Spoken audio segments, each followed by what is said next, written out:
Good afternoon. Welcome to another episode of Spilling Tea. I'm your host, Tiffany Daniels. We'll get to the JRC in a moment. First, real quick disclaimers. If you're unfamiliar with the Stop the Shocks campaign, you're going to find pertinent links in the description box. Should you like to do a deep dive, you should be able to go ahead and do so. Trigger warning, this channel is marked not for kids for a reason. I do use profanity. And when we talk about places like the Judge Rotenberg Educational Center, you're going to hear vivid descriptions of and catch clips of surveillance footage of people with mental health issues and disabled people being tortured and abused. So if you have a child that is 16 and younger and they're watching this, parental supervision very much advised, alright? Alright, now, where we left off. See what Sylvia has to say. She says, I would like to see the IACC prioritize research on novel interventions for bettering the quality of life of autistic individuals. I feel we need more options that have an updated understanding of autistic behavior and that is respectful of neurodivergent minds. I feel ABA needs to be replaced as a gold standard. Good. I was going to ask you to get to particular details because, folks, we are dealing with neurotypicals. I could understand where you were going with that, but they would probably not. So I'm glad you put that in about ABA there. It does provide a little bit of context, but you needed to get more in detail. Are you wanting to see research on the other different types of treatment programs, such as person-centered planning? Because sometimes in regards to research, we don't always realize the things that are already out there. So we'll come into these committees and ask these questions, right? That's why I try to keep up on the various different types of treatment methods. But even with myself, there are some that I'm unfamiliar with. So, be a little bit more specific. Instead of using terms like research on novel interventions, I would say prioritize research on all the different types of interventions. What their outcomes are, things of that nature, so that when you write something like this, folks know what it is that you're talking about. Because a good majority of the world is outside our particular bubble within the medical model. They're not going to really know what it is you're getting at unless you go into vast detail. So, there is that. And hence why neurotypicals, we tend to info dump. We're not trying to annoy you. Context is, however, king, and there are things sometimes where we sound like we're regurgitating an encyclopedia, but when we do that, we know how you all take our info dumping, okay? We are a hell of a lot more observant than we're given credit for. But if it is in context, if we believe that you need the full info dump to understand what's being discussed, guess what's going to happen whether you like it or not? Because within that info dumping, we all think every single thing we're saying within that info dump is extremely important to the overall idea of whatever topic we're discussing at the time. Right? That's why I do that sort of thing.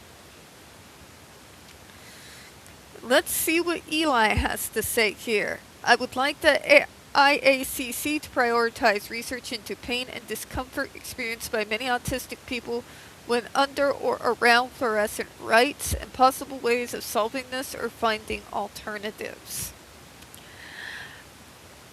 I too would love to see something in regards to the fluorescent overhead lights because it drives me completely insane. I can endure it, but it makes me nuts. You know? Like a dozen mosquitoes all stinging me at once.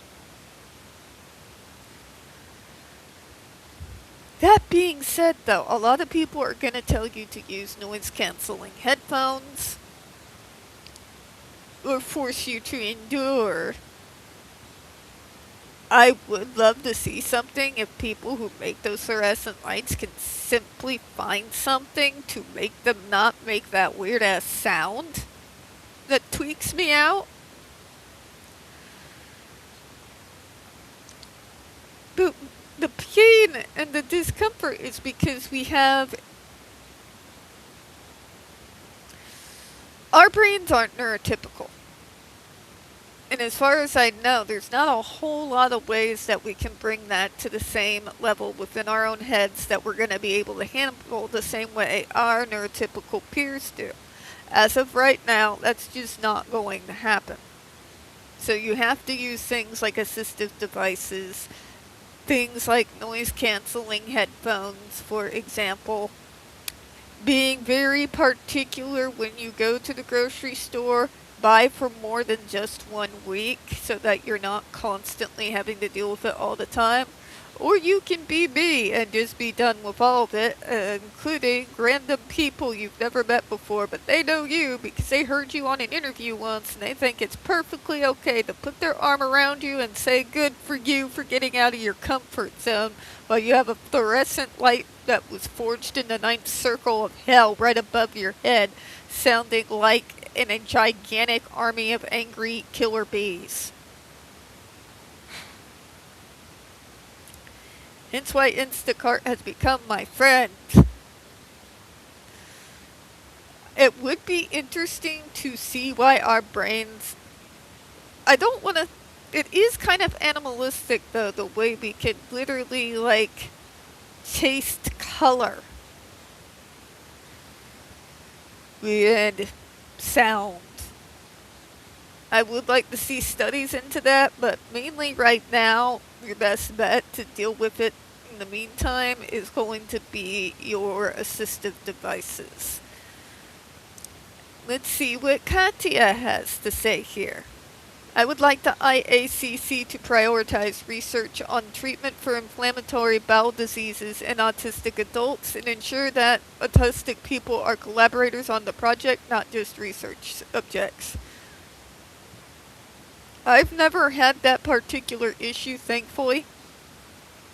My stomach issues just consist of the particular type of volatile acid that my own body produces that literally is melting down my front teeth on top and on bottom.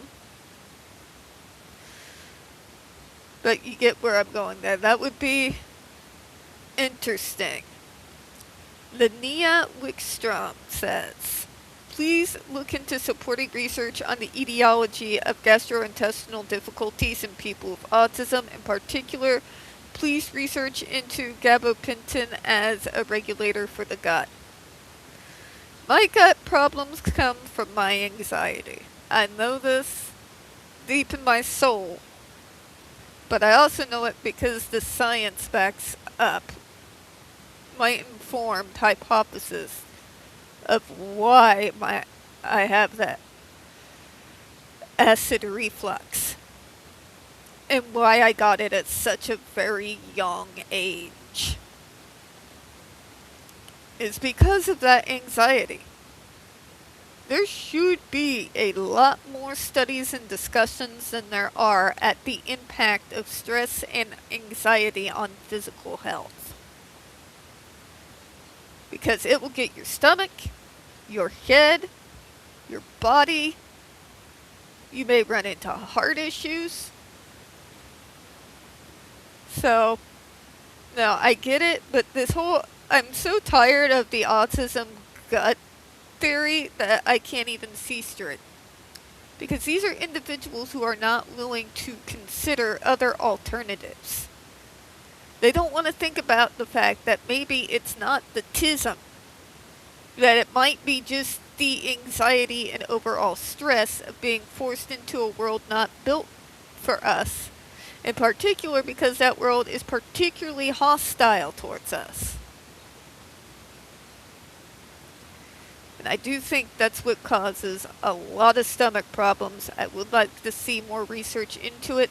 I do not think the tism is involved. I think it's the stress. I think it's the anxiety. I think it's the fact that we are literally born into the world, and right off the bat, before we even get to let out that first wailing cry coming out of our mama, the odds are already stacked against us from that moment on. And that's going to have an impact, especially on the stomach. But anyways, folks, I'm going to go ahead and close out. Don't take anything I say necessarily in regards to that to the bank. I am not a licensed doctor. I am just speaking from my own experience.